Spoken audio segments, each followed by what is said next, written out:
बोल वृंदावन बिहारी लाल की, श्री राधा रमण लाल की, श्री राधा वल्लभ लाल की, 84 कोस ब्रजमंडल धाम की, गिरिराज धरण की, श्याम सुंदर श्री यमुने महारानी की, सब संतन की, सब भक्तन की, सब विप्रन की, आज के आनंद की, रथ यात्रा महोत्सव की, गुंडीचा यात्रा महोत्सव की, जय जय श्री राम। नमः पार्वती पतये हर हर। प्यारे श्री राधा गिरधर लाल की।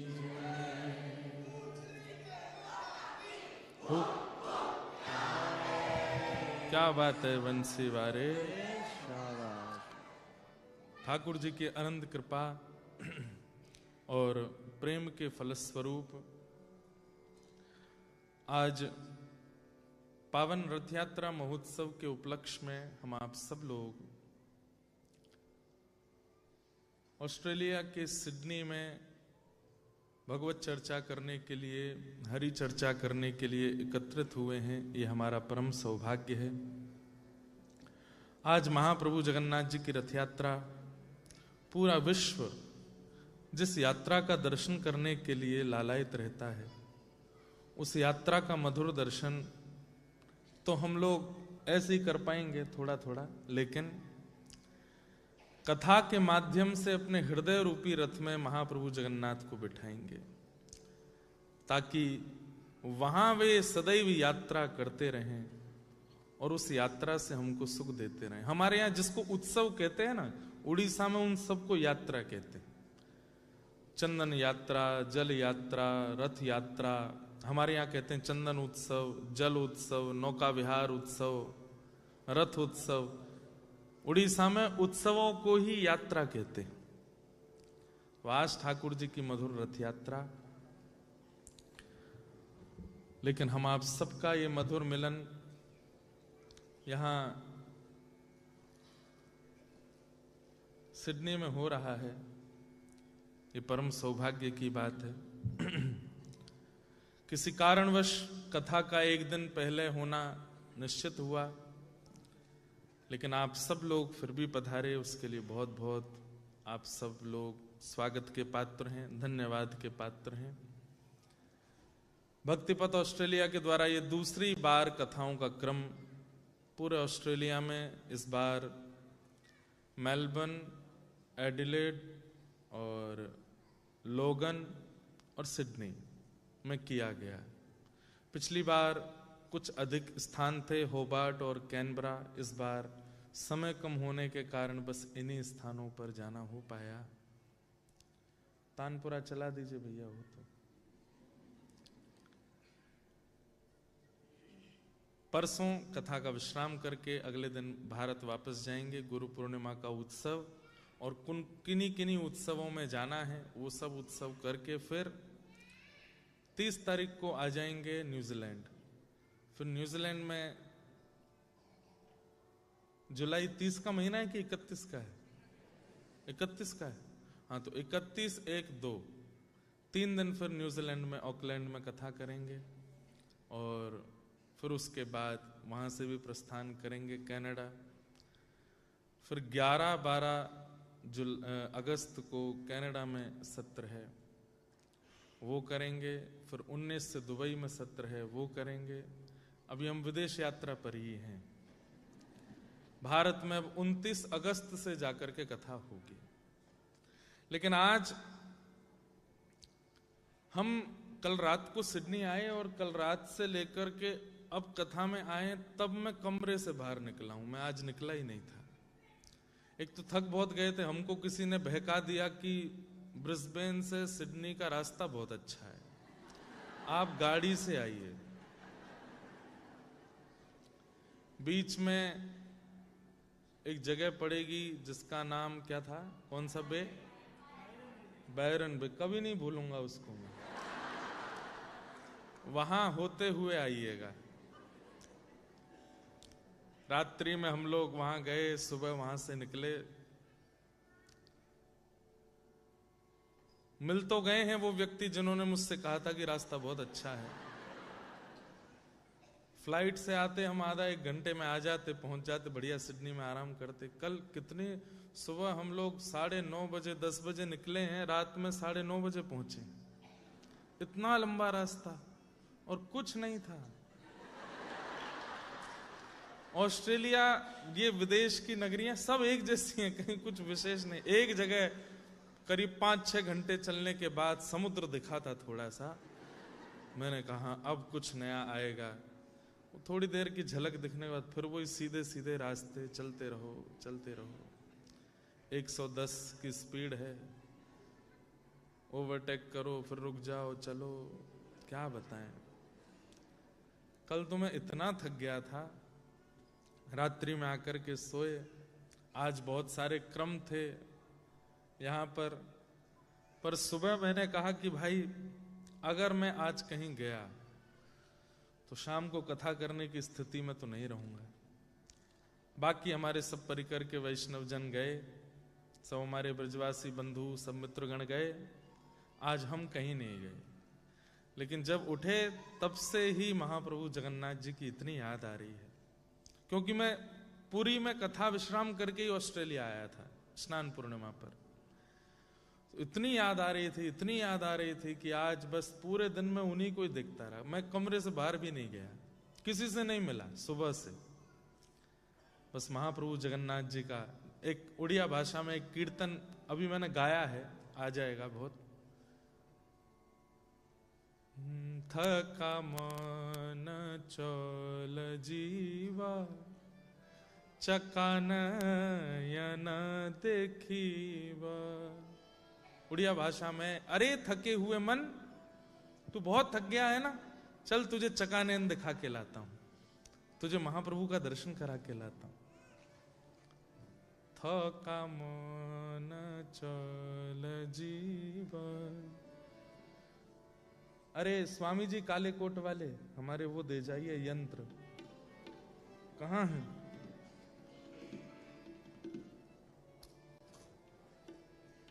कुछ भी नहीं है तो।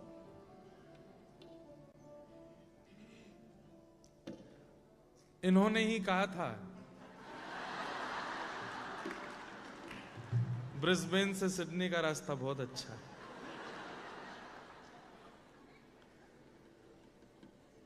पिछली बार हम लोग तो पहले आ गए थे भारत से, स्वामी जी थोड़े विलंब से आए थे और सीधे ये ब्रिस्बेन ही आए थे। तो इनकी टिकट नहीं हुई थी हमारे साथ सिडनी की, तो ये कुछ वैष्णवों के साथ गाड़ी से आए और सिडनी आकर के इन्होंने जो रास्ते का बखान किया, उसी समय हमने राम जी को बोल दिया था अगली साल हम भी ब्रिस्बेन से गाड़ी से आएंगे। भारत में रस्तों में मन लगता है, कहीं ब्रेकर आ रहे हैं, कहीं गैया आ गई, कहीं सामने आदमी आ गए, कहीं पर गड्ढे आ गए, कहीं घूम रहे हैं, कहीं ऐसे घूम रहे हैं, कहीं पर बाइक वाला ओवरटेक करके भाग गया, ट्रक आ गया सामने। देखने में थोड़ा रुकती है गाड़ी, हिलती है, अच्छा लगता है।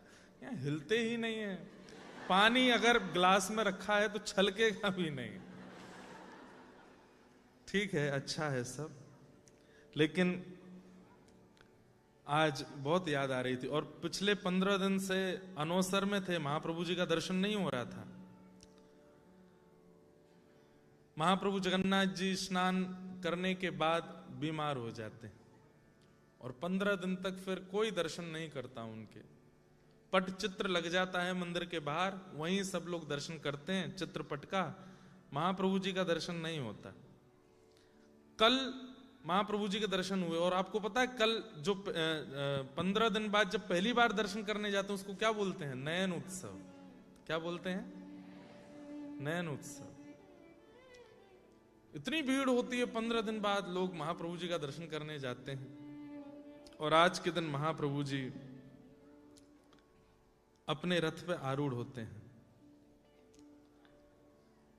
बहुत सुंदर भाव। थका मन चल जीव, चकानयन देखीब। अरे मेरे थके हुए मन, तुझे बहुत थका दिया ना सबने, परिवार ने, रिश्तेदारों ने, काम ने, संसार ने, विषय ने, सबने तुझे बहुत थकाया ना। चल तुझे आराम कराता हूं। क्या? चकानयन के दर्शन कराता हूं, महाप्रभु जगन्नाथ के दर्शन कराता हूं।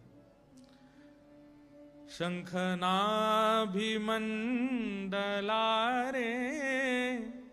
बेनि नेत्र पखाणीव, थका मन चल जीव, चकानयन देखीब। तो आज हम कहीं नहीं गए, सुबह से महाप्रभु जी की याद में ही थे, उन्हीं को ही देख रहे थे। YouTube पर लाइव चल रहा था रथ यात्रा का, और बस यहां आने से 5 मिनट पहले ही महाप्रभु जी मंदिर से बाहर आए। कथा में आने से पहले ही, उससे पहले सुदर्शन जी, सुभद्रा जी, बलभद्र जी सब आ गए। और आज देव स्नान, जगन्नाथपुरी में वर्षा बंद नहीं हो रही है।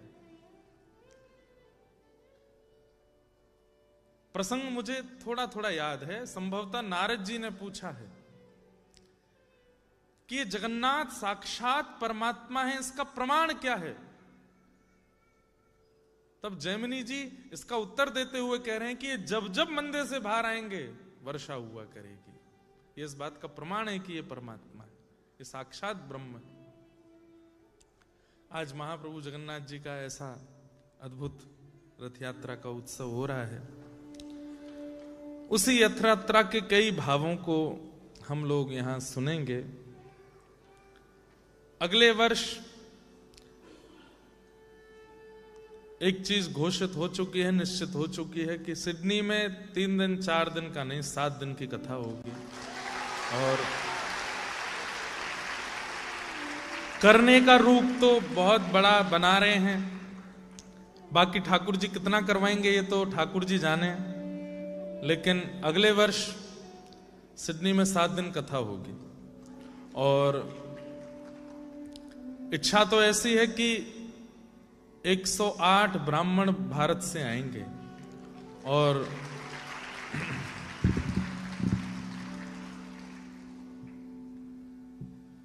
सुबह के सत्र में भागवत जी का संस्कृत में पाठ होगा, कम से कम 5-6 घंटे। अब जो लोग आ पाएंगे सुनेंगे वो ठीक है, जिनको काम पे जाना है काम पे जाएं। बाकी हमारी तो राय यही रहेगी 7 दिन की बढ़िया लीव ले लीजिएगा, और 7 दिन बचें उसके लिए आप लोग लीव बचा लीजिएगा। अगले साल की जो भी डेट होगी वो भी निश्चित, अगर हो गई तो मैं अंतिम दिन बता के जाऊंगा। मन में एक भाव यह भी आया कि 108 ब्राह्मण भारत से तो आ जाएंगे, पर हमारे ऑस्ट्रेलिया में भी बहुत सारे मंदिर हैं और बहुत सारे ब्राह्मण यहां भी रहते हैं। तो जो यहां रहने वाले ब्राह्मण हैं उनको भी निमंत्रण दिया जाएगा, मेलबर्न से, एडिलेड से, और जहां से भी वे सब आए।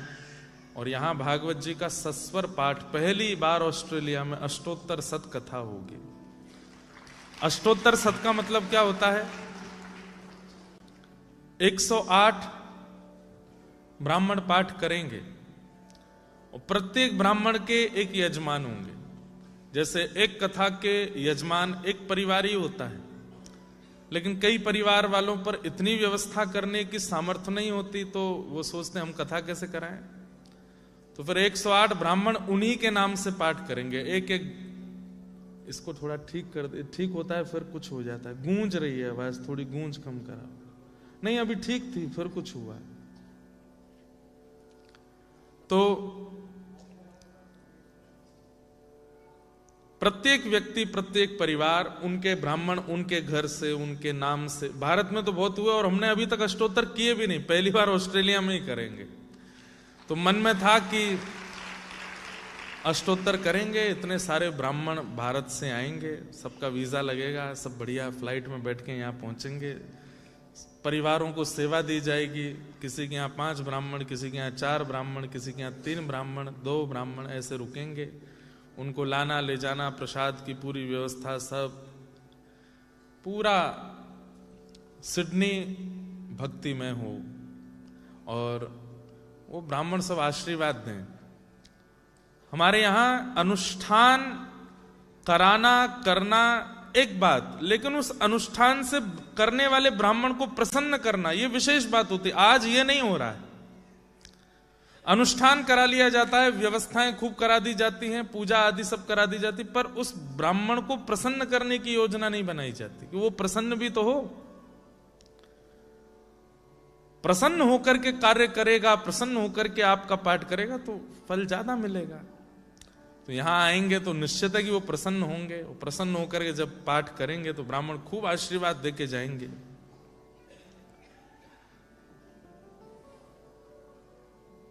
संध्यांते शिव पूजांते भोजनांते तथैव च त्रिविर पक्षे त्रिविर मासे त्रिविर वर्षेण सिद्ध्यति। ब्राह्मणों का आशीर्वाद बहुत फलता है। मैं यहां कोई जातिवाद नहीं कर रहा हूं, कभी आप लोग ये सोचना भी नहीं, क्योंकि जिन भक्तों के चरित्र सुनते हैं ना, अधिकतर वे भक्त जाति से कोई अतिश्रेष्ठ नहीं होते। तो जातिवाद की बात नहीं है, लेकिन जिसका जो अधिकार है वो तो कहना ही चाहिए ना। ब्राह्मणों का आशीर्वाद बहुत फलता है। जब देवासुर संग्राम हुआ, देवताओं ने दैत्यों को हरा दिया, तब दैत्यों के गुरु शुक्राचार्य जी ने कहा कि बलि, एक गोपाल जी को एक देर बैठा लो, मुरली मनोहर, आज रथ यात्रा इसलिए यहां से वहां डोल रहे हैं। तो हम जो बात करें बहुत ध्यान से सुनना। तो शुक्राचार्य जी ने कहा, बलि यदि तुम देवताओं पर विजय प्राप्त करना चाहते हो तो ब्राह्मणों का आशीर्वाद लो। अच्छा, ब्राह्मण जन्म से तो होता ही है, लेकिन कर्म से भी होता है। वो त्रिकाल संध्या करता है, शिखा सूत्र धारण करता है, वैदिक मंत्रों का उच्चारण करता है, वैदिक नियम से रहता है, ब्राह्मणोचित कर्म करता है, तो वही वो उसका आशीर्वाद फलता है। केवल ब्राह्मण होना भी सौभाग्य की बात है, लेकिन ब्राह्मण एतर कर्म भी करने पड़ेंगे। तो शुक्राचार्य जी ने बलि को कहा कि तुम ब्राह्मणों से आशीर्वाद लो। और कैसे ब्राह्मणों से आशीर्वाद कब लेना चाहिए? तब कहते हैं संध्यांते, सुबह सुबह ब्राह्मण जब संध्या वंदन करके, गायत्री उपासना करके, तिलक स्वरूप धारण करके अपने आसन से जैसे ही उठे तुरंत उसको प्रणाम करो। दूसरा कहा शिव पूजांते, घर में शिव की पूजा कराओ, शिव आराधना कराओ, रुद्राभिषेक कराओ, और रुद्राभिषेक कराने के बाद फिर ब्राह्मणों को प्रणाम करो। और तीसरा कहा भोजनांते, भोजन कराओ, भोजन करा के ब्राह्मण को प्रणाम करो। इन तीन कारणों से ब्राह्मण को प्रणाम करने से त्रिभिर पक्षे त्रिभिर मासे त्रिभिर वर्षेण सिद्ध्यति। यदि आपने बहुत भाव से प्रणाम किया होगा और ब्राह्मण ने प्रसन्न होकर आशीर्वाद दिया होगा तो 3 पक्ष में उसका आशीर्वाद फलेगा। आपने थोड़ी कम श्रद्धा से प्रणाम किया होगा तो त्रिविर मासे 3 महीने में उसका आशीर्वाद फलेगा। और बिल्कुल अश्रद्धा से प्रणाम किया होगा, जबरदस्ती माता प्रणाम कर, तो त्रिभिर वर्षेण सिद्ध्यति, 3 वर्ष में उसका आशीर्वाद फलता है। और जब बलि को शुक्राचार्य जी ने कहा कि ब्राह्मणों को प्रणाम करो, ब्राह्मणों को प्रणाम किया, ब्राह्मणों ने आशीर्वाद दिया विजयी भव, तो सोचिए स्वर्ग पर चढ़ाई कर दी, देवताओं को हरा दिया बलि ने और तीनों लोगों का स्वामी बन गया। मारे मारे फिर रहे हैं देवता, जगह नहीं बची है। तब देवताओं की माता अदिति ने कश्यप ऋषि से प्रार्थना की, मेरे पुत्रों का स्थान छीन लिया है, क्या करूं? बोले पयोव्रत करके भगवान को प्रकट करो। पयोव्रत किया, भगवान प्रसन्न होकर प्रकट हुए, भगवान से कहा कि मेरे पुत्रों को उनका स्थान दिलाइए। तो भगवान ने कहा, मां ब्राह्मणों के आशीर्वाद से बलि ने स्वर्ग को जीता है। सब लोग इधर देखो, इधर देखो, ध्यान से सुनो। ब्राह्मणों के आशीर्वाद को मैं काट नहीं सकता, तो फिर इसका उपाय क्या? बोले ब्राह्मणों के समान ही कोई ब्राह्मण देवताओं को स्वर्ग वापस दिला सकता है। बोले क्या करें? तो भगवान ने कहा ठीक है मां, अब सुनिए, आपके गर्भ से मैं ही प्रकट होऊंगा, मैं वामन बन करके आऊंगा और नन्ना सा ब्राह्मण बन करके, दिव्य तेज धारण करके इन ब्राह्मणों ने जिस आशीर्वाद से दैत्यों को स्वर्ग जिताया, उसी स्वर्ग को लेके आऊंगा। तब भगवान वामन बन के आए, सबको कथा पता है। 3 पग जमीन मांगी, अपने पैर से नापने का जब वचन दिया, बलि ने कहा महाराज कम से कम 3 एकड़ जमीन तो मांग लो, 3 पग जमीन क्या मांग रहे हो? बोले नहीं 3 पग ही चाहिए, और वो भी मेरे पैरों से नपी हुई होनी चाहिए। तो बलि बोला आपको मांगने में शर्म नहीं आ रही, मुझे देने में बहुत आ रही है। मैं 3 लोगों का स्वामी, 3 पग जमीन मांग रहे हो आप? मैं महल बना देता हूं, आपका विवाह करा देता हूं, एक ब्राह्मणी रही आएगी, कुछ बालक बच्चे हो जाएंगे, संपत्ति दे देता हूं, खूब प्रेम से विराजिए ना, क्या दिक्कत है? वामन भगवान बोले 3 से 3.25 नहीं लेंगे, 3 से 3.25 नहीं लेंगे, 3 ही लेंगे, अपने पैर से नपी हुई लेंगे। देना हो तो दो, नहीं तो हम जाते हैं। जैसे ही जाने लगे तो बलि घबरा, नहीं नहीं नहीं मैं देता हूं। दूर खड़े गुरु शुक्राचार्य बोले यजमान दे रहा है और ब्राह्मण मना कर रहा है, मुझे कुछ दाल में काला लगता है। ब्राह्मण मना नहीं करता, आप चाहे $1 दो चाहे $500 दो, सबको स्वीकार करेगा। यहां तो डॉलर ही बोलना पड़ेगा ना। शुक्राचार्य जी ने नेत्र बंद करके देखा ये कौन है, और जैसे नेत्र बंद किए हैं, आहा शंख चक्र गदा पद्मधारी श्रीमन नारायण ही वामन के रूप में दिखने लगे। शुक्राचार्य जी ने हाथ पकड़ा, बलि ये ना वामन है ना 53 है, ये साक्षात परमात्मा है। 3 पग जमीन देने का अगर तुमने वरदान दिया तो ये विराट होकर के 2 पग से 3 लोग नाप लेंगे, और फिर तुझसे कहेंगे तूने 3 पग का वरदान दिया, तीसरा पग कहां रखूं, क्योंकि कुछ बचा ही नहीं है। 2 पग में 3 लोग सब नप जाएंगे, और जब तू तीसरा पग नहीं दे पाएगा तो ये तुझे बंदी बना के नरक ले जाएंगे। ये सब साजिश है, मत करो। बलि ने चरण पकड़ के कहा गुरुदेव आपकी बड़ी कृपा, देखो अगर ये ब्राह्मण है तो 3 पग से ज्यादा लेगा नहीं, और यदि ये परमात्मा है तो सब कुछ लेके चले जाएं, मुझे कोई चिंता नहीं। लेकिन आपकी बड़ी कृपा कि आपने मुझे बताया तो कि ये परमात्मा है। और जैसे ही संकल्प दिया भगवान वामन विराट हो गए, 2 पग से 3 लोक नाप लिए। ब्रह्मा जी ने जैसे ही देखा भगवान का पग वैकुंठ लोक में पहुंचा, अपने कमंडल से भगवान के चरणों का अभिषेक कर लिया, वही गंगा बन गई। महादेव ने उनको जटा में धारण कर लिया, वही गंगा बन करके बहने लगी। भगवान ने कहा बलि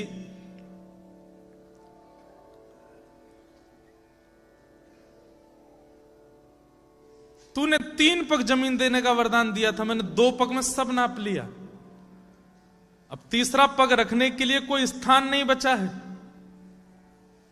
बासुकी नाग और सबको आज्ञा कर दी बंदी बना दो, नरक ले जाओ इसको। तब बलि ने कहा रुकिए रुकिए रुकिए, हे नाथ आपने 3 पग मांगे थे, अब मैं और आप यदि उस समय होते तो हम क्या कहते, चीटिंग किया आपने। वरदान मांगते समय छोटे से थे, वरदान लेते ही बड़े हो गए, इसमें मेरा क्या फॉल्ट है? कोर्ट में बात करूंगा, मेरा वकील आएगा आपसे मिलने। हम तो ऐसे हैं। लेकिन बलि कैसा है? बलि ने कहा नाथ आपने 2 पग से 3 लोक नाप लिए, मतलब मेरी पूरी संपत्ति को नाप लिया, और मैंने वचन दिया था कि आप 3 पग से सब नापिएगा। अब तीसरा पग रखने के लिए स्थान नहीं बचा, परंतु इन 3 लोगों का स्वामी बलि अब भी बैठा है, तीसरा पग मेरे सिर पर रख दीजिए नाथ, मुझे भी तो स्वीकार कीजिए, मेरी संपत्ति तो स्वीकार की, मुझे भी स्वीकार करो। और भगवान ने पग रख के इतने अधीन हो गए बलि पर, ठाकुर जी ने हृदय से लगा लिया, बोले हम तुमको छलने आए थे लेकिन तुम्हारी भक्ति ने हमको छल दिया। क्यों ना हो, प्रहलाद जी के वंशज है ना बलि, भले ही राक्षस हैं तो क्या हुआ। और भगवान ने बड़ी कृपा की। तो मतलब ब्राह्मणों के आशीर्वाद में कितना बल है। तो हमारा मन है कि यहां जो भारतीय रहते हैं उन सब पर कृपा करने, कथाएं तो होती हैं, उत्सव तो होते हैं, हम भी आ जाते हैं 2 दिन 3 दिन, अब 2-3 दिन के लिए नहीं आएंगे, अब तो 7 दिन कथा सुनाएंगे और ब्राह्मणों के साथ आएंगे। मेलबर्न में भी सप्ताह करेंगे, और तीसरी सप्ताह कहां करेंगे, वैसे तो एडिलेड में मन है, क्योंकि वहां पे भी बहुत अच्छा लगा था, लेकिन ठाकुर जी जैसी आज्ञा करेंगे वैसा अगले वर्ष करने का प्रयास होगा। महाप्रभु जगन्नाथ जी का आज रथ यात्रा उत्सव हो रहा है।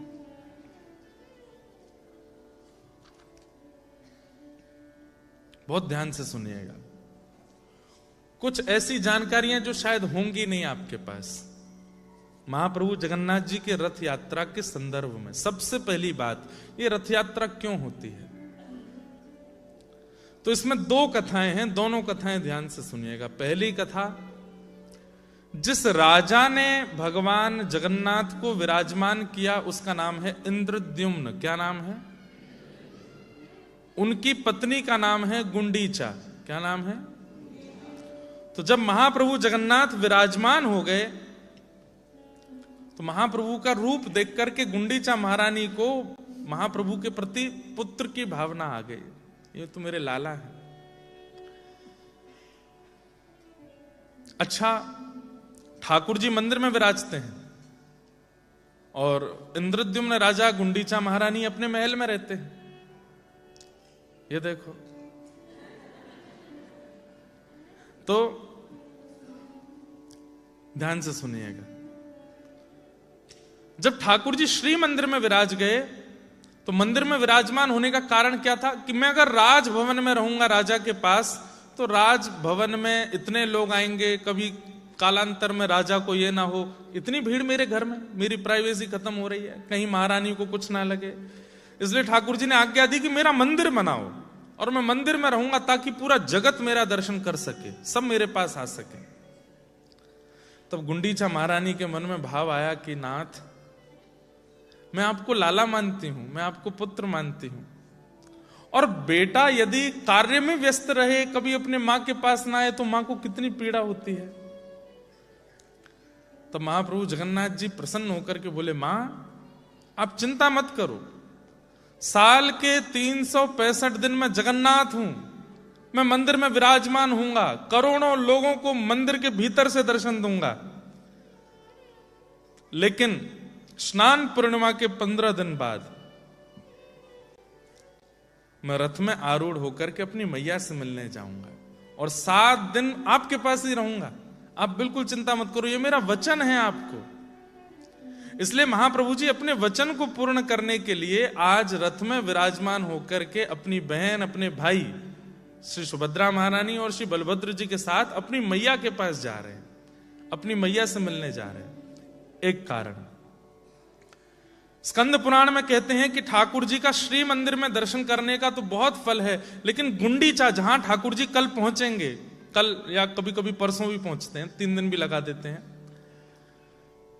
ज्यादा दूरी नहीं है, लेकिन नेक चलते हैं फिर रुक जाते हैं, सबको दर्शन देते हैं, जो जहां बैठा है सबको देखते हैं। और 3 दिन में ठाकुर जी पहुंचते हैं, फिर 7 दिन वहीं रहते हैं। वहां गुंडीचा में दर्शन करने का इतना बड़ा फल है कि महाप्रभु जगन्नाथ जी का गुंडीचा में ही महाप्रभु जगन्नाथ जी का निर्माण हुआ, इसलिए वो ठाकुर जी की जन्मस्थली है। जहां श्री मंदिर में ठाकुर जी विराजमान होते हैं उसको ब्रह्मवेदी कहते हैं, वो जो स्टेज है जहां ठाकुर जी बैठते हैं उसको ब्रह्मवेदी कहते हैं, और जहां गुंडीचा में ठाकुर जी बैठते हैं उसको जन्मवेदी कहते हैं, वहीं जन्म हुआ है जगन्नाथ जी का। तो ठाकुर जी अपने जन्म स्थान जाते हैं, अपनी मैया के पास जाते हैं, इसलिए बिल्कुल लाला बन जाते हैं, छोटे से लाला, ऐसे धम धम कूद के तो उतर के आते हैं, यहां से अपने हाथ रखे सब पंडा पुजारियों के ऊपर और ऐसे लौटते हुए झूलते हुए, जैसे बालक, एक छोटा सा बालक झूमता है, और ताहिया पहन लेते हैं अपने सर पर, वो ताहिया ऐसे आगे पीछे होता है ठाकुर जी का, और ऐसे मधुर ठाकुर जी ऐसे उछल उछल करके खिसक खिसक करके चलते, जैसे गुटमन बालक रिपट रिपट के खिसक खिसक के चलता है ना।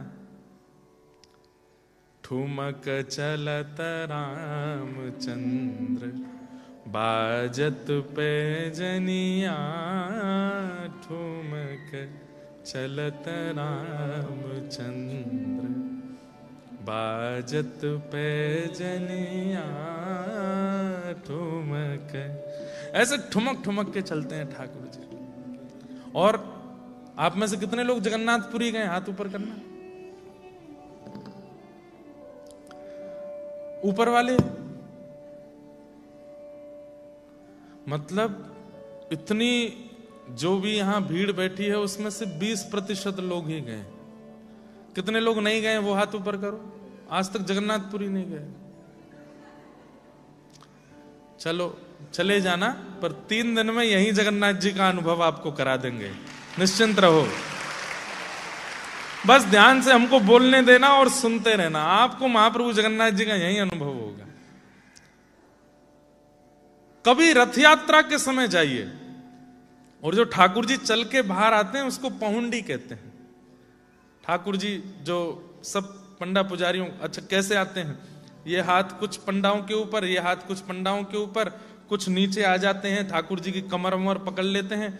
एक ठाकुर जी के पीछे यहां पर रस्सी बांधते हैं, वो पीछे से खींचते हैं, पीछे से खींचते हैं तो नीचे से खिसकते हैं, कभी इधर गिरते हैं, कभी इतने भारी हो जाते हैं कभी कभी कि पंडा पुजारी नीचे दब जाते हैं ठाकुर जी के, जैसे मानो हंस रहे हो, खेल रहे हो उनके साथ। लेकिन इसके पीछे कारण क्या है? लाखों लोग जो चारों तरफ से ठाकुर जी को देखते हैं, वो ठाकुर जी को देख के कहते हैं, जय हो जगन्नाथ, जय हो जगन्नाथ, कितने प्यारे लग रहे हो, मैं आपको प्रिय हूं तो एक बार मेरी ओर निहारो ना। तो ऐसे चलते चलते ठाकुर जी को अगर वो प्रिय होगा ना, और वो बोल रहा है दूर से कि मैं प्रिय हूं तो एक बार देखो, तो ठाकुर जी ऐसे गिर जाते हैं और फिर उसको देखते हैं। पुजारी लोग सोचते हैं ये गिर क्यों रहे हैं, ये भारी क्यों हो गए, फिर उनको उठाते हैं। फिर इधर से कोई मैया कहती है, अरे मेरे प्राणनाथ मेरे कोई संतान नहीं है, मैं तो आपको ही लाला मानती हूं, एक बार मेरी ओर देखो ना। तो चलते चलते ठाकुर जी फिर ऐसे ऐसे करते फिर ऐसे गिर जाएंगे, फिर उसको देखें। आप बात कीजिए, जब ठाकुर जी पहुंडी करते हैं जगन्नाथ जी से बात करो, कैमरा में टीवी में नहीं, प्रत्यक्ष वहां पहुंच के बात करो। छत पर खड़े होके, अटारी में खड़े होके, भीड़ में खड़े होके कुछ भी पूछ लीजिए, बस ऐसी वस्तु पूछना जिसका उत्तर हां या ना में हो सके। अगर आपने कोई ऐसी वस्तु पूछी जैसे महाप्रभु जी इस जन्म में मुझको मिलोगे आप, तो ठाकुर जी अगर खड़े हैं 5 सेकंड तक नहीं हिले तो समझो नहीं मिलने वाले, खड़े ही। लेकिन जैसे ही आपने पूछा कि हे महाप्रभु जी क्या मुझे प्राप्त हो गए, क्या मेरी भक्ति से आप प्रसन्न हो गए, तुरंत घंटनाद होने लगे और महाप्रभु जी ऐसे ऐसे करके चलने लगे, समझो हाँ बोल रहे हैं, मिलूंगा, तू प्रयत्न कर, प्रयास कर, मैं तुझको मिलूंगा। हां या ना में प्रश्नोत्तर चलता है ठाकुर जी का, जब पहुंडी करते हुए जाते हैं रथ की ओर। अद्भुत है महाप्रभु जगन्नाथ। तो एक कारण ठाकुर जी की जगन्नाथ उत्सव यात्रा का कि गुंडीचा महारानी बुला रही है, और ठाकुर जी ने वचन दिया है कि मैया मैं हर वर्ष आपसे मिलने आऊंगा, तो ठाकुर जी मिलने जाते हैं। दूसरा कारण चैतन्य महाप्रभु ने प्रकट किया, ध्यान से सुनो। ठाकुर जी को वृंदावन से गए 100 वर्ष हो गए थे, और याद आती है ठाकुर जी को वृंदावन की बहुत। सब लोग इधर देखो, ध्यान से सुनो। 100 वर्ष बाद ठाकुर जी कुरुक्षेत्र गए हैं, और वहां ग्रहण काल के समय पर ठाकुर जी यज्ञ करने गए हैं द्वारिका से।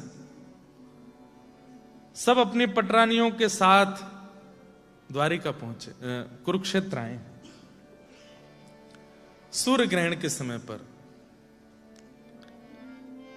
ब्रजवासी जब से ठाकुर जी गए तब से कहीं नहीं गए, लेकिन इस बार ब्रजवासियों ने सबने मन बनाया कि लाला के गए 100 वर्ष है गए, लाला तो आयो नहीं, बाबा अब हम कहा करें।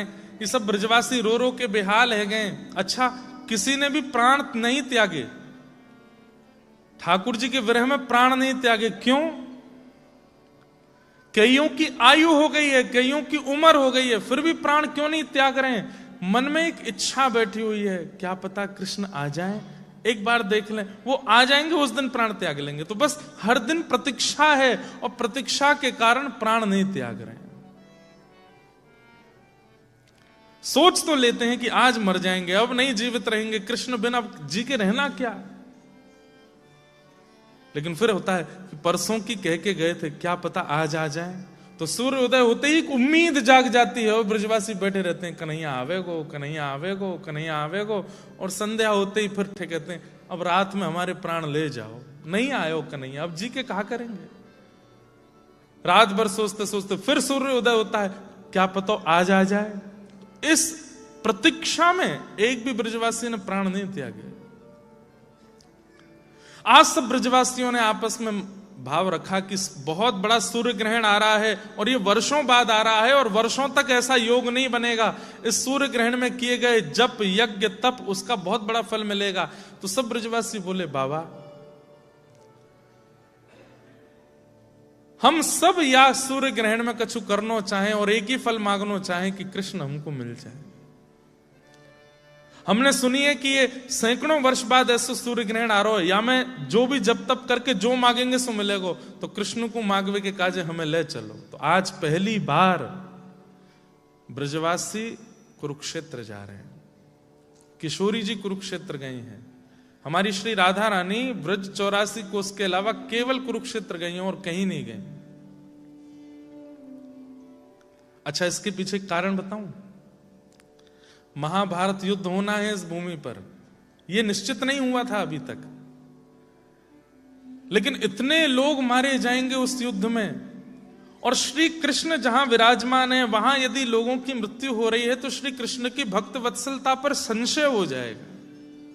जिनका दर्शन करते ही सारे पाप नष्ट हो जाते हैं, जिनका दर्शन करते ही सारे विषाद नष्ट हो जाते हैं, वहां कौरवों की मृत्यु होगी। इसलिए ठाकुर जी ने ऐसी योजना बनवाई कि एक बार किशोरी जी अपने चरण घुमा जाएं इस क्षेत्र में, ताकि यहां प्राण त्यागने वाले को भी गोलोक धाम प्राप्त हो, उसको भी निकुंज प्राप्त हो। प्राण तो जाएंगे। बहुत सी कथाएं हैं, अब सब याद आ जाएंगी तो मैं तो 12 बजे तक बोलते ही रहूंगा, क्योंकि मैं थका हुआ नहीं हूं, रेस्ट कर लिया है तो मुझे और ज्यादा ऊर्जा लग रही है। धृतराष्ट्र जानता है कि महाभारत युद्ध में मेरे पुत्र मारे जाएंगे। उसने पूछा है कि युद्ध कहां होना चाहिए। रहते तो हस्तिनापुर में थे, आधा निवास तो इनका इंद्रप्रस्थ में, तो वे कुरुक्षेत्र अलग से क्यों गए युद्ध करने? क्योंकि धृतराष्ट्र ने पूछा है कि इस पृथ्वी पर ऐसा कौन सा स्थान है जहां पर मृत्यु होने पर भगवत प्राप्ति हो जाएगी, वहीं युद्ध हो। तब कुरुक्षेत्र का नाम आया। क्यों? किशोरी जी की चरण रस से आच्छादित है, वो ठाकुर जी की चरण रस से आच्छादित है। तो भगवान वहां पहुंच गए। ठाकुर जी का तो तुलसी अर्चन चल रहा था, पुष्प अर्चन चल रहा था, सूर्य ग्रहण का समय। ना द्वारिका वासियों को पता है कि ब्रजवासी आने वाले हैं, और ना ब्रजवासियों को पता है कि द्वारिका वासी यहां पहले से आ चुके हैं, पता नहीं है। ब्रजवासी सब, नंद बाबा, यशोदा, राधा रानी और लाखों ब्रजवासी सब पहुंच गए कुरुक्षेत्र। सूर्य ग्रहण का समय था। भारतवर्ष के कोने कोने से बड़े बड़े लोग आए थे, शिविर लगे हैं, कहीं यज्ञ चल रहा है, अनुष्ठान चल रहा है, हवन होम चल रहा है। तभी उड़ती उड़ती खबर आई कि इस कुरुक्षेत्र में द्वारिकाधीश भी आए हुए हैं। मधुमंगल, श्री दामा, तन सुखा, मन सुखा, ठाकुर जी के सब सखा दौड़े दौड़े नंद बाबा के पास गए। बोले बाबा हमने एक खबर सुनी है। बोले कहा? बोले लाला आयो है। बोले कहा कही? बोले लाला आयो है, हमारो कन्हैया आयो है, सब द्वारिका वासीन के संग यहां पे अनुष्ठान करवे आयो है। बाबा लाला को देखो नहीं है बहुत वर्षन से। दरस बिन दुखण लागे नैन, दरस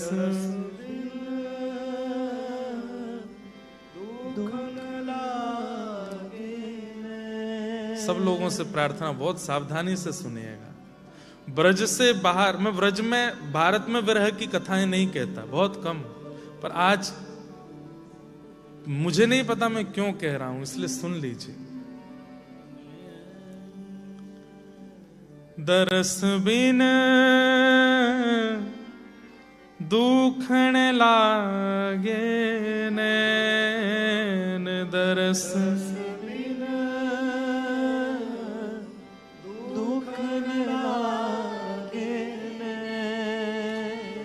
जब से तुम बिछड़े पिय मोरे जब से तुम,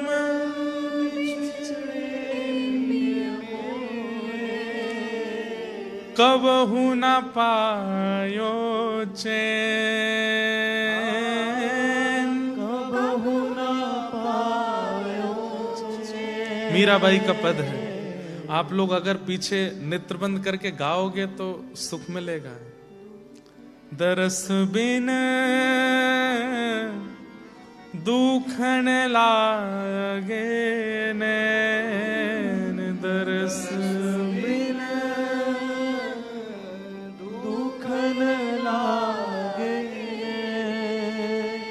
सबद सुनत मेरी छतिया कांपे, सबद सुनत मेरी छतिया कांपे। बंधुओं, इस पद को वही समझ सकता है जिसने अपने जीवन में विरह का अनुभव किया होगा, बहुत व्याकुल रहा होगा, बहुत पीड़ा का अनुभव जिसने किया होगा, ठाकुर जी से मिलने में जो बहुत विक्षोभ का अनुभव जिसने किया होगा, वही इस पद को समझ सकता है। जब किसी की याद में व्याकुल होते हैं ना, कोई उसका नाम भी बोल देता है ना, तो शरीर के रोंगटे खड़े हो जाते हैं।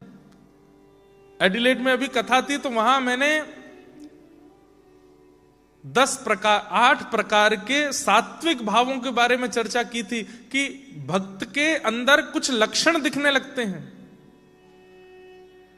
और वो उसी के अंदर दिखते हैं जिसके अंदर विरह होगा। जो ठाकुर जी के दर्शन करना चाहता है पर दर्शन कर नहीं पाता, धाम जाना चाहता है पर जा नहीं पाता, कथा सुनना चाहता है लेकिन बहुत बाउंडेशन से नहीं जा पाता, प्रसाद पाना चाहता है लेकिन नहीं मिलता। और मुझे ऐसा लगता है ये सारे लक्षण यहां रहने वाले लोगों को तो बहुत ज्यादा होते हैं। वो जब चाहें तब ब्रज नहीं जा सकते, वो जब चाहें तब गुरु का दर्शन नहीं कर सकते, वो जब चाहें तब प्रसाद नहीं पा सकते।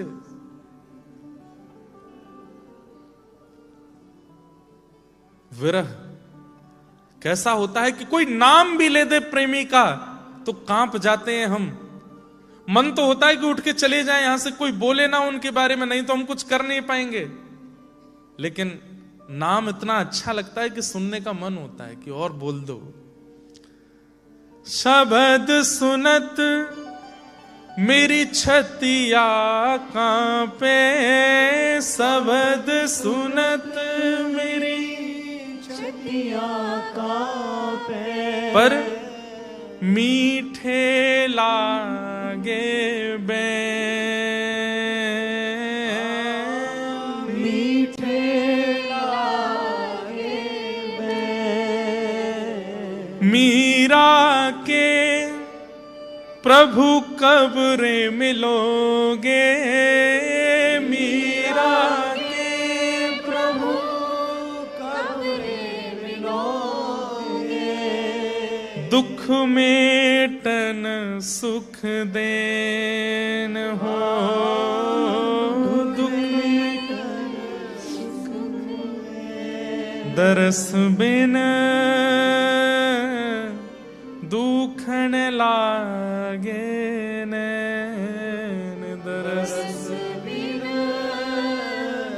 दुखन लागे नैन। ब्रजवासी जाकर के नंद बाबा से बोले, बाबा लाला आयो यहाँ पे, कुछ योजना बनाओ ना, हम दर्शन करवे चलें। तो नंद बाबा भी बड़े उत्सुक हो गए। अच्छा लाला आयो है? बोले हाँ। अरे यशोदा मेहर सुन तो, एक खबर है। बोले कहा? हमारो कन्हैया, हमारो लाला, हमारो गोपाल 100 वर्ष बाद अब हमें मिलवे वारो है। यशोदा मैया के तो प्रेम आश्रु छूटने लगे, बिल्कुल शरीर कांपने लगा। और नंद बाबा ने जाके संभाला। यशोदा मैया बोली कैसे मिलेगो? बोले हमने सुनी है बहु कुरुक्षेत्र आयो भयो है।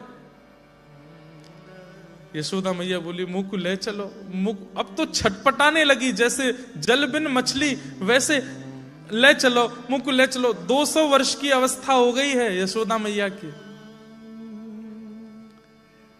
नंद बाबा लेके जा रहे हैं पर बीच रास्ते में पूछते जा रहे हैं, अरे मधुमंगल? बोल हाँ।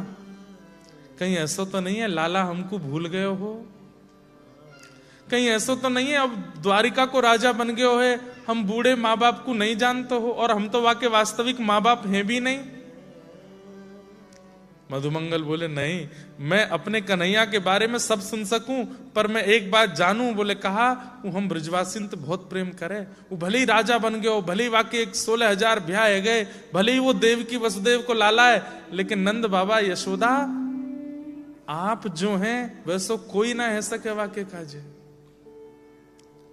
बोले भाई पता तो होगी ना कि हम कौन है। बोले पता होगी, आप चलो तो।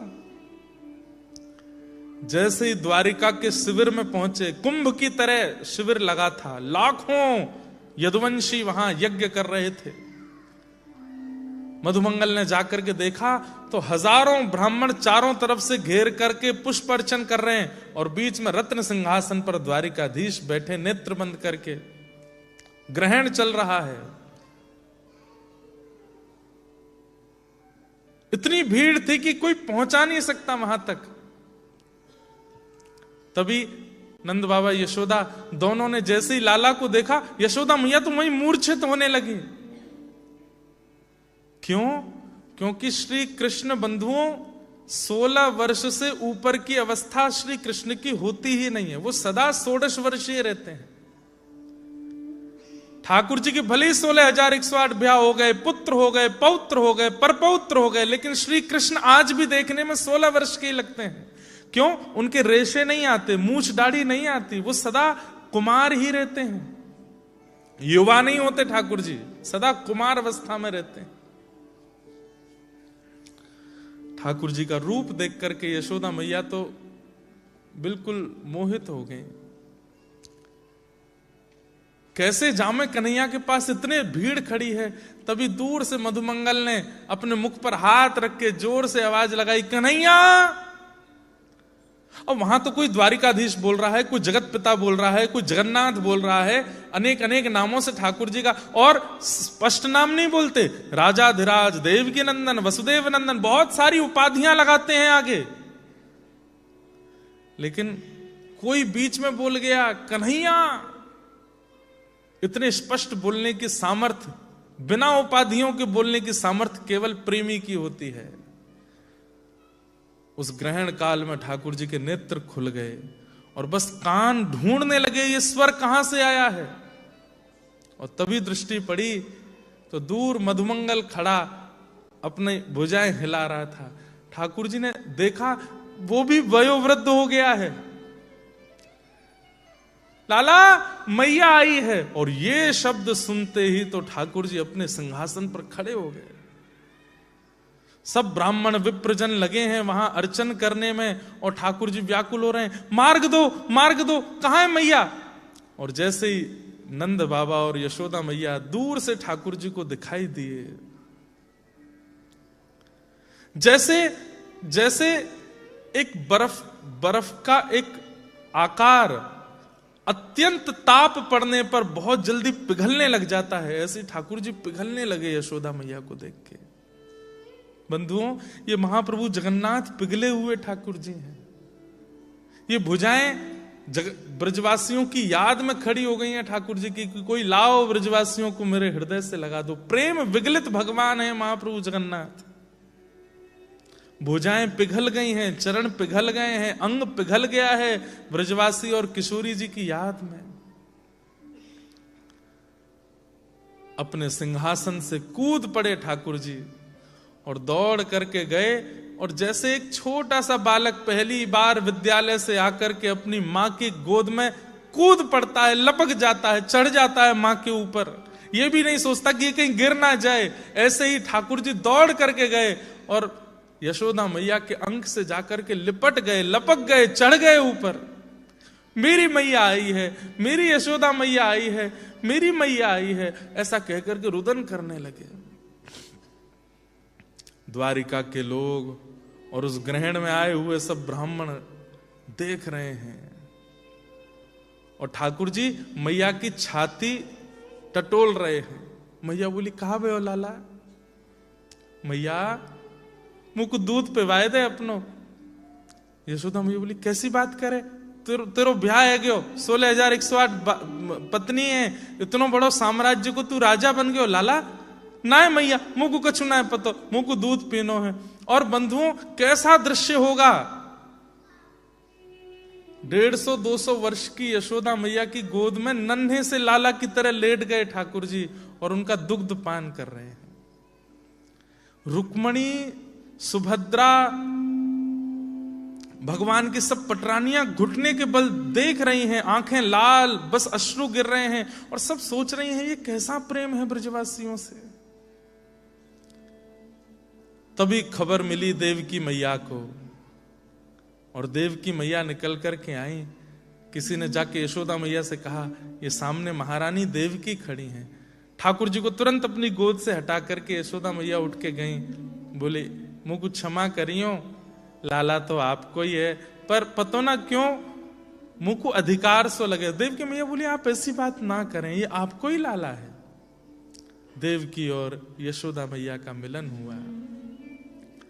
ठाकुर जी एकांत में ले गए यशोदा मैया को, अपने पूरे परिवार से मिलाए। ये मेरी बड़ी पत्नी है, ये मेरी बीच की पत्नी, ये छोटी पत्नी, सब आशीर्वाद ले रहे हैं।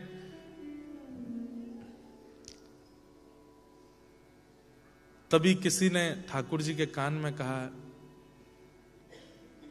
मधुमंगल श्रीदामा में से किसी ने कहा कि किशोरी जी भी आई हैं। और किशोरी जी की बात सुनते ही ठाकुर जी रोक नहीं पाए स्वयं को। मैया आप विराजो, मैं अभी आऊं। और ठाकुर जी तुरंत उठ करके गए। अब सबका ध्यान तो श्री कृष्ण पर ही रहता है, तो क्या करें, अपने कक्ष में जाकर के अपने मुकुट को उतारा, सिर पर स्वाफी बांधी, एक पगड़ी पहनी, अपने मुखमंडल से पत्रावली का श्रृंगार हटा दिया, अपने मुख को ढका, अपने आभूषण आदि उतार दिए और बिल्कुल जैसे पता ना चले काली कमली ओढ़ करके निकल पड़े किशोरी जी से मिलने। वहां किशोरी जी ललिता, विशाखा आदि सखियों के साथ अपने शिविर में बैठी हैं और बैठे बैठे अचानक से किशोरी जी बोलती हैं, ललिता ऐसा क्यों लग रहा है द्वार पर कृष्ण खड़े हैं? ललिता जी बोली, अरे कृष्ण नहीं आएंगे, हमें ये तो पता है कि वो कुरुक्षेत्र में ही है, पर वो नहीं आएंगे, वो बहुत व्यस्त हैं, लाखों सब उन्हीं के दर्शन करने आए हैं, इतने बड़े बड़े ब्राह्मण वेदज्ञ सब उनके साथ हैं, वो नहीं आएंगे। किशोरी जी बोली, ललिता मैं सब भूल सकूं लेकिन श्री कृष्ण के अंग की सुगंध ही नहीं भूल सकती। और इस समय जो बाहर खिड़की से हवा आ रही है उसमें कृष्ण के अंग की सुगंध है, तू एक बार देखियो कहीं कृष्ण खड़े हैं क्या। ललिता, विशाखा आदि सखियों ने जाकर के जैसे ही द्वार पर देखा तो आंखें लाल हैं और श्री द्वारिकाधीश कृष्ण वहां खड़े हैं। भीतर बुलाया। किशोरी जी नजर नहीं मिला रही हैं, नीची नजर करके बस खड़ी हैं। आज 100 वर्ष बाद श्री कृष्ण आए हैं। ठाकुर जी ने आते ही पहले किशोरी जी को प्रणाम किया। हे राधे वृषभानुभूप तनय, हे पूर्ण चंद्रानने। हे किशोरी जी मेरो प्रणाम स्वीकार करो। बंधुओं, एक बहुत बड़ी बात सीखने की इस प्रसंग में यह है कि एक भी ब्रजवासी ने ठाकुर जी से शिकायत नहीं करी कि लाला तू परसों के कह के गयो, आयो क्यों नहीं, किसी ने नहीं कहा। क्योंकि प्रेम में शिकायत होती ही नहीं है, और जहां शिकायत हो वहां प्रेम है इसका संशय है।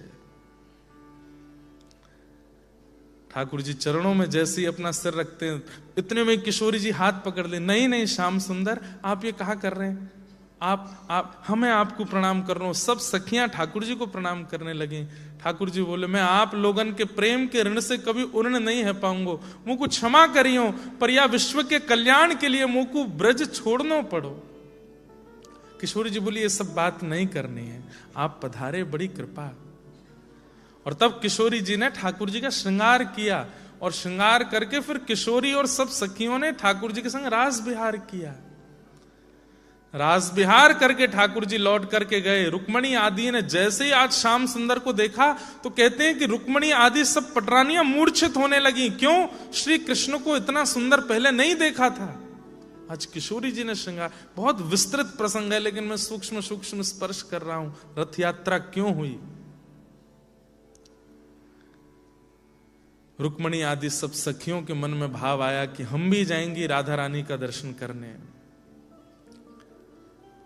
बंधुओं, जैसे ही गई हैं शिविर में तो एक सूक्ष्म अभिमान था भगवान की पत्नियों में कि हम बहुत सुंदर हैं, ये व्रज नारियां, ये तो गैया चराती हैं, गोबर थापती हैं, ये हमारे सामने क्या लगती होंगी जिनकी याद में कृष्ण इतना रोते हैं। जैसे ही शिविर में प्रवेश किया तो घुंघराले केश, चंद्रमा और सूर्य को भी लज्जित करने वाला तेज मुख का जैसे ही दिखा, सब पटरानियां चरणों में प्रणाम करने लगी। हे किशोरी जी, हे राधा रानी, हमारा प्रणाम स्वीकार करो। तब उस सखी ने कहा, मैं किशोरी जी नहीं हूं, मैं तो दासी हूं। किशोरी जी तो भीतर बैठी। रुक्मणी आदि पटरानियां मन में विचार करने लगी, दासी इतनी सुंदर है तो स्वामिनी कितनी सुंदर होंगी। और अंदर और अंदर और अंदर, मतलब जब मान पूर्ण रूपेण खत्म हो गया, मैं कौन हूं यह भी रुक्मणी जी भूल गई। तब मुख्य द्वार में प्रवेश हुआ और वहां श्री किशोरी जी पौड़ी हैं, सो रहे हैं, लेटी हैं। क्यों? 100 वर्ष से सोई नहीं थी। आज श्री कृष्ण मिले उसके बाद सबसे पहले निद्रा आई है किशोरी जी को और आज सोई है। कहते हैं रुक्मणी जी ने सोते हुए किशोरी जी को देखा। जो रुक्मणी जी कभी श्री कृष्ण के बगैर रह सकती हैं, ये स्वप्न में भी नहीं सोचती थी। आज किशोरी जी के सोते हुए श्री विग्रह को देख करके रुक्मणी जी के मन में भाव आया, मैं द्वारिका छोड़ दूंगी, मैं सब त्याग दूंगी, सदा किशोरी जी के चरणों में रहूंगी। हे ललिता, हे विशाखा, मुझे भी एक सखी बना लो, मुझे भी दासी बना लो निकुंज की। मोहे तो भरोसो है तेरो री किशोरी राधे, मोहे तो भरोसो है तेरो री किशोरी राधे। सब गाओ। मोहे तो भरोसो है तेरो री किशोरी राधे, मोहे तो भरोसो है तेरो री किशोरी राधे, मोहे तो भरोसो है तेरो री किशोरी राधे, मोहे तो भरोसो है तेरो री किशोरी राधे, मोहे तो भरोसो है तेरो री किशोरी राधे, मोहे तो भरोसो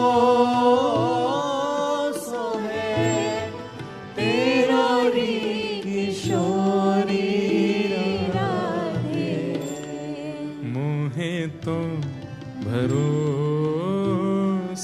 है तेरो री किशोरी राधे, मोहे तो भरोसो है तेरो री किशोरी राधे, मुक्ति भुक्ति ना मांगत केवल, मुक्ति भुक्ति ना मांगत केवल क्या चाहिए? अपनो जा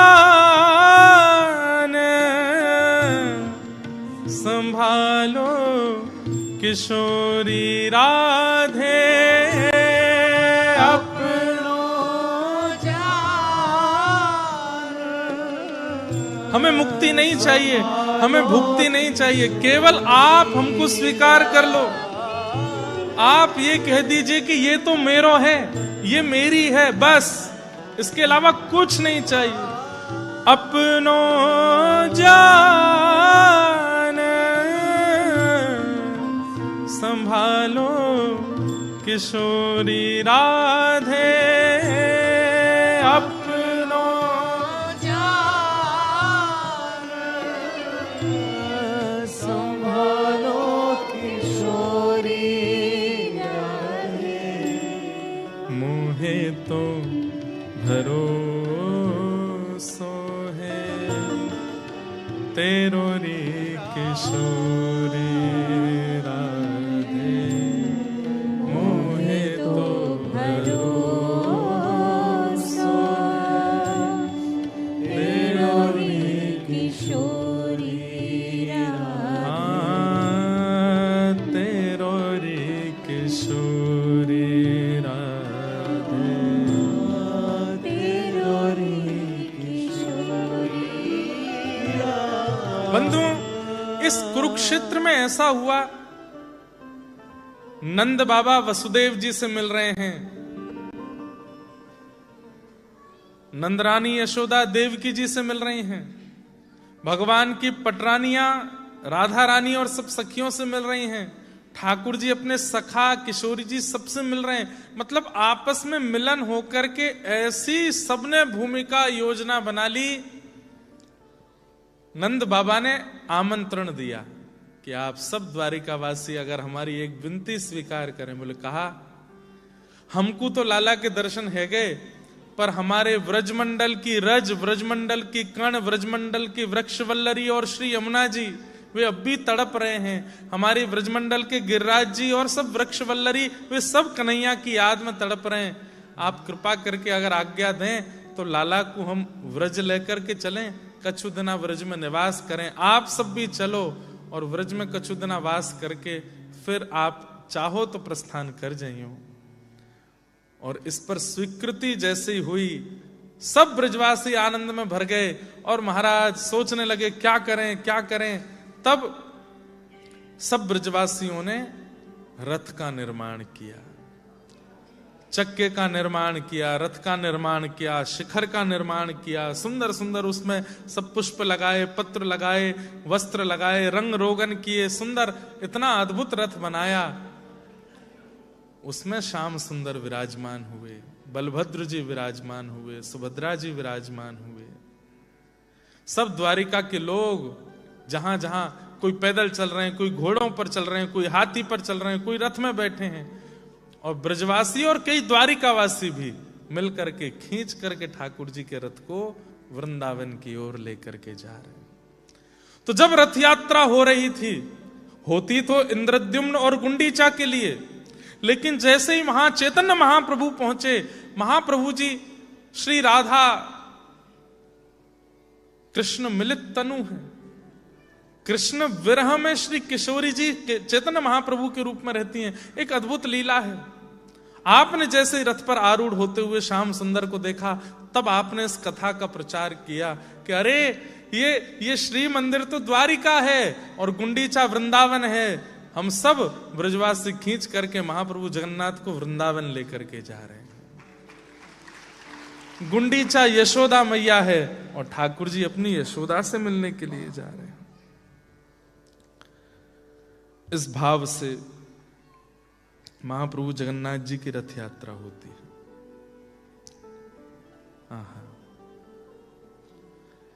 इस भाव से महाप्रभु जगन्नाथ रथ में विराजमान होते हैं।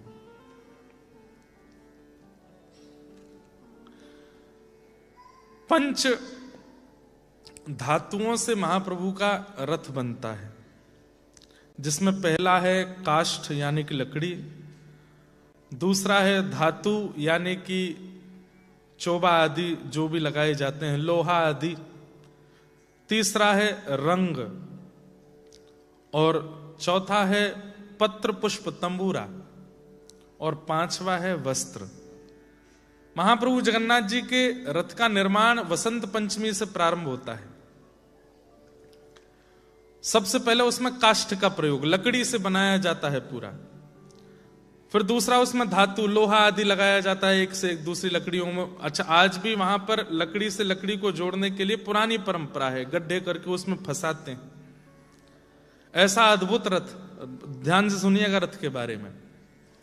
काष्ठ से बनता है, फिर उसमें धातु लगती है, दूसरी वस्तु, तीसरी उसमें रंग होता है, बहुत सुंदर रंग बनते हैं।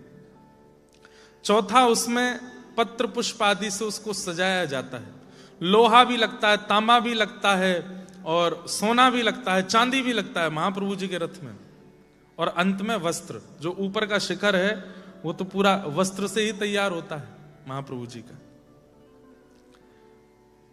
7 प्रकार के लोग लगते हैं महाप्रभु जी का रथ बनाने में। 7 लोग नहीं, 7 प्रकार के। एक प्रकार में 30-40 भी होते हैं। कौन कौन से? पहले होते हैं गुणाकार। ये गुणाकार क्या करते हैं? काष्ठ को काटना। ये शिखर की लकड़ी है, ये नीचे पहिए की लकड़ी है, ये बैठने की लकड़ी है, ये स्तंभ की लकड़ी है। तो पहले होते हैं गुणाकार, जो काष्ठ बनाते हैं। दूसरे होते हैं महाराणा, जो रथ के लकड़ियों को व्यवस्थित करते हैं। ये यहां लगेंगी, ये ऊपर लगेंगे, ऊपर के बनेंगे, मतलब आर्किटेक्ट पूरे। आज भी इसी परंपरा से ही बनता है रथ। तीसरे होते हैं लोहाकार, जो उसमें जहां लोहे की जरूरत है, स्वर्ण की जरूरत है, चांदी की जरूरत है, वो सब लगाते हैं। चौथे होते हैं चकानायक। चकानायक जो ठाकुर जी का रथ का पहिया बनाते हैं। पांचवे होते हैं मूर्ति नायक। महाप्रभु जगन्नाथ जी के रथ में असंख्य मूर्तियां बनती हैं। इतने सारे देवी देवता बनाए जाते हैं पूरे रथ पर। वो ऐसे ही नहीं बन जाता है। वसंत पंचमी कब की आती है? जनवरी, मकर संक्रांति के बाद वसंत पंचमी आती है, तब से बनना शुरू होता है, अब जाके पूरा होता है। मूर्ति नायक बहुत सारी मूर्तियां बनाते हैं। देवी देवता, गंधर्वजन, क्षेत्रपाल आदि सब बनते हैं। उसके बाद चित्रकार बनते हैं। और 7वें होते हैं सूचीकार। सूचीकार जो वस्त्र सिल करके ठाकुर जी के पूरे रथ का ऊपर का कपड़ा बनाते हैं। ये 7 प्रकार के लोग महाप्रभु जी के रथ में लगते हैं। कौन कौन? गुणाकार, महाराणा, लोहाकार, चकानायक, मूर्ति नायक, चित्रकार और सूचीकार। ये लोग मिलकर के महाप्रभु जी का रथ निर्माण करते हैं। महाप्रभु जगन्नाथ जी के रथ का नाम है नंदी घोष। क्या नाम है? नंदी घोष रथ है, जिसमें 16 पहिए होते हैं और ये 45 फीट का लगभग रथ बनता है। नंदी घोष इसका नाम है। 16 इसमें पहिए होते हैं। ये लाल और पीले कलर का होता है। और महाप्रभु जगन्नाथ जी के रथ के जो सारथी हैं वो हैं दारुक सारथी। दारुक इनका रथ चलाते हैं। फिर दूसरा रथ सुभद्रा जी का है दर्प दलन। क्या नाम है? दर्प दलन। ये 43 फीट का होता है, 43 फीट्स का। और इसमें होते हैं 12 पहिए, 12 चक्के होते हैं। और इनके जो रथ चलाने वाले हैं उनका नाम है अर्जुन। पतिदेव ही रथ चलाते हैं, पत्नी बैठी है पीछे। तो अर्जुन इनके रथ के चालक होते हैं। इनके घोड़ों के भी नाम हैं। महाप्रभु जी के घोड़े अलग, इनके अलग, इनके अलग। ये होता है लाल और काले कलर का श्री सुभद्रा जी का रथ। और फिर आता है ताल ध्वज। ये बलभद्र जी का रथ है। इसमें 14 पहिए होते हैं और ये भी 45 फीट का होता है। दोनों भैयाओं के बराबर समान। बहन जी का थोड़ा छोटा रथ है।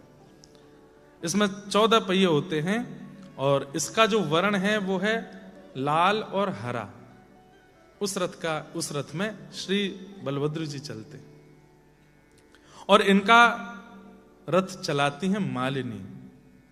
ये 3 रथ इस प्रकार से चलते हैं। अब इसमें एक बात, शास्त्राज्ञा करते हैं रथ का संकेत क्या है, भगवान क्या सिखाते हैं रथ से।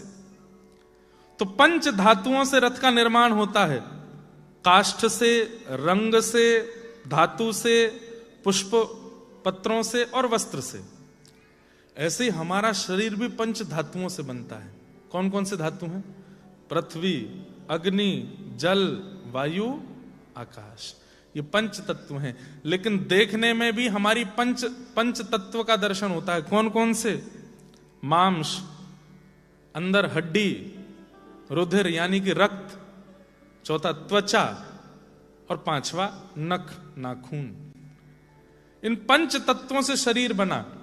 तो महाप्रभु जगन्नाथ जी कह रहे हैं कि भाई रथ तो बन गया, रंग रोगन तो हो गया, वस्त्र तो चढ़ा दिया, उसमें सोना चांदी भी लगा दिया, सब कुछ कर दिया, पर उस रथ की सार्थकता तब होगी जब मैं उसमें जाके बैठूं। ऐसे ही ये शरीर रूपी रथ तो बन गया है। मांस भी बहुत अच्छा है, रक्त भी बहुत अच्छा है, विटामिन भी बहुत खाते हो आप लोग हैं, त्वचा भी बहुत बढ़िया बढ़िया बढ़िया क्या बोलते हैं चीजों का प्रयोग करके बढ़िया कर ली, परफ्यूम भी लगा लिया, वस्त्र भी बहुत अच्छे पहन लिए, रंग रोगन भी अच्छा कर रखा है, एक चीज भी इधर उधर नहीं होती है, सब कुछ बहुत बढ़िया है, जुल्फें भी बहुत बढ़िया हैं। लेकिन मैं यदि तुम्हारे इस रथ में नहीं बैठा हूं शरीर में, तो इस रथ की कोई। एक बार लक्ष्मी जी और ठाकुर जी में छोटी सी लड़ाई हो गई। लक्ष्मी जी बोली, भले ही पूरी दुनिया आपकी हो, लेकिन मेरे आगे आपके उपासक भी फीके हैं। ठाकुर जी बोले, कैसे? तो लोग बाग अर्थी लेके जा रहे थे, राम नाम सत्य है, गोविंद नाम सत्य है, गोपाल नाम सत्य है। तो लक्ष्मी जी बोली, देखो आपकी महिमा, किसी व्यक्ति की मृत्यु पर पूरी दुनिया क्या गा रही है? राम नाम सत्य है, कृष्ण नाम सत्य है, गोविंद नाम सत्य है। सब रो रहे हैं और आपका नाम गा रहे हैं। लेकिन मैं अपना चमत्कार दिखाऊं? बोले दिखाओ। तुरंत आकाश से सोना चांदी की वर्षा होने लगी। अर्थी लेकर के जा रहे थे, कोई रो रहा था, चाचा जी कहां चले, मेरे पिताजी का हो गया, भाई साहब कहां, मेरे मित्र मेरा यार था। और जैसे ही सोना चांदी बरसा, ठाकुर जी देखने लगे। इतने में सब भागे सोना चांदी उठाने के लिए, जेबों में भरने के लिए। 4 लोग नहीं गए, वो अर्थी पे ही खड़े थे। फिर थोड़ी देर बाद उन्होंने सोचा, यार ये तो चले गए, ये कुछ संपत्ति मिल रही है, थोड़ी देर चाचा जी थोड़ा वेट करो। नीचे रख के गए, उठा के लाए, थोड़ी अपनी जेबों में भर लिया। लक्ष्मी जी बोली, देखा आपने, पूरा विश्व भले ही आपका है, पर मेरा प्रभाव कितना है देख रहे हैं आप? आपके भजनानंदी भजन छोड़ के भाग जाते हैं। ठाकुर जी बोले, देवी एक बात सुनो। बोले, हाँ। सब गए, वो अर्थी पर जो लेटा वो क्यों नहीं गया? सब गए, पर वो क्यों नहीं गया? वो तो जा ही नहीं सकता। क्यों नहीं जा सकता? उसमें प्राण ही नहीं। बोले, ना, उसमें मैं नहीं हूं, मैं ही तो परमात्मा हूं, मैं ही तो प्राण हूं, मेरे कारण ही तो पूरा विश्व जीवित रहता है। यदि मैं किसी के अंदर नहीं हूं, मैं यदि किसी का त्याग कर देता हूं, वो कुछ नहीं कर सकता। फिर लक्ष्मी जी चरणों में गिर गई, बोले क्षमा करो। बोले, इंसान नहीं करता, ये आपको देख के दौड़ता भी मैं हूं। ओहो मेरी पत्नी बरस रही है, ले लो। जिसमें मैं नहीं हूं वो आपके पास भी नहीं जा सकता। तो रथ तो भले ही निर्माण हो गया, इस रथ को आप लेके ऑस्ट्रेलिया भी आ गए, इस रथ का विवाह भी करा दिया सुंदर कन्या से, सुंदर पुरुष से। इस रथ के छोटे छोटे बालक भी हो गए, पर इस रथ को कितना भी अद्भुत बना लीजिए, कितना भी सोना चांदी से इसको सजा लीजिए, कितने भी रंग रोगन कर लीजिए, इस रथ की सार्थकता तब होगी जब इसके हृदय पटल पर महाप्रभु जगन्नाथ बैठेंगे। नहीं तो इस रथ की कोई वैल्यू नहीं है। आपको पता है, इतने बड़े बड़े रथ बनते हैं, महाप्रभु जगन्नाथ जी के मंदिर में वापस लौट जाने के बाद कहां चला जाता है रथ? पता है आपको? जैसे ही महाप्रभु जी उतरते हैं रथ से, रथ यात्रा पूरी होगी, अब उसी दिन से टूटना शुरू हो जाता है। वो अपने आप टूट जाता है, उसके चक्के टूट जाते हैं, ऊपर का टूट जाता है, नीचे सब जगह से अपने आप वो जीर्ण शीर्ण होना शुरू हो जाता है। बोली लग जाती है, लोग चक्के खरीद ले जाते हैं, पर महाप्रभु जी के जाते ही वो रथ चटकने लगता है। तो इसलिए शरीर है, पर इसमें अगर महाप्रभु नहीं बैठे हों तो फिर शरीर का क्या फायदा? तन तो है, पर इस तन में ठाकुर जी को विराजमान करो। महाराज जब ये रथ बना ना ठाकुर जी का, तो इस रथ में कैसे कैसे रंग हैं, कैसी कैसी मूर्तियां हैं, इसमें कैसे कैसे भाव हैं। मैंने 20% बताया है, अभी इस पे बहुत सारी बातें हैं जो रथ के अंदर हैं, हमको पता ही नहीं है। कितनी मूर्तियां बाहर दिखती हैं, कितनी मूर्तियां ऐसी जो भीतर हैं वो दिखती ही नहीं है। देवताओं का स्थान होता है, दैत्यों का भी स्थान होता है, सबको ठाकुर जी स्थान देते हैं, सबका कल्याण करते हैं। भूत प्रेत पिशाच जितने भी पूरे विश्व के होते हैं, रथ यात्रा में सब मुक्त हो जाते हैं, क्योंकि महाप्रभु जी आके सबको दर्शन दे देते हैं। अंतिम दिन एक अधरपना नाम का एक प्रसाद होता है, वो अधरपना जैसे ही वो 3 घड़े फोड़े जाते हैं महाप्रभु जी के आगे, उसको कोई स्पर्श भी नहीं करता, उसका पान सब भूत प्रेत करते हैं, पा करके सब मुक्त होके चले जाते हैं। ये आगामी 7, 8, 10 दिन जो हैं रथ यात्रा के अति पवित्र हैं। महाप्रभु जगन्नाथ रथ में आरूढ़ हो जाते हैं और आरूढ़ होकर के ये करते हैं। तो इस रथ का अब एक कथा ऐसी है कि ऐसा महाप्रभु जी का रथ बनता है। ये पूरे भारत में जब प्रचार होने लगा, सोशल मीडिया था नहीं आज से 500 साल पहले, कानों से कान एक के बाद एक जब ये बात जाने लगी, तब ये बात पहुंची कहां? गोस्वामी तुलसीदास जी के कानों में, जिन्होंने रामचरितमानस की रचना की, गोस्वामी तुलसीदास जी जिन्होंने हनुमान चालीसा की रचना की। जैसे ही उनको ये बात पता चली कि एक नंदी घोष नाम का रथ है, उसमें इतनी मूर्तियां बनती हैं, ऐसी लकड़ी से बनता है, ऐसा बनता है, ऐसे कपड़े बनते हैं, यहां सोना लगता है, यहां चांदी लगता है, आदि आदि। तब बताने वाले से पूछने लगे, इस रथ के बारे में तुम कहां से सुन के आए हो? बोले, अरे जगन्नाथपुरी में महाप्रभु जगन्नाथ जी का रथ ऐसा ही बनता है। तो गोस्वामी तुलसीदास जी के नेत्र सजल हो गए। बोले, क्यों सजल हुए? बोले, क्योंकि मेरे मन में रामचरित्र प्रकट हो रहा है और मुझे जैसा जैसा दिखता है मैं लिखता जा रहा हूं। जिस विजय रथ पर बैठ करके प्रभु श्री राम ने रावण का वध किया, वो रथ ऐसा ही था जैसा तुमने वर्णन किया है।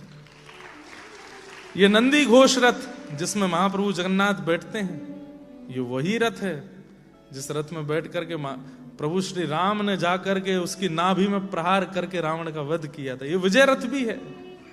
इस बात का प्रमाण किसने दिया? गोस्वामी तुलसीदास जी ने। ऐसे महाप्रभु जगन्नाथ आज रथ पर आरूढ़ हुए हैं। अहे नील शैण प्रबल मतवारण, प्रबल मतवारण, मुआरत नलिनी बनकुकर दलन। अहे नील कहे साल बिग हीन जाति रे मुझवन,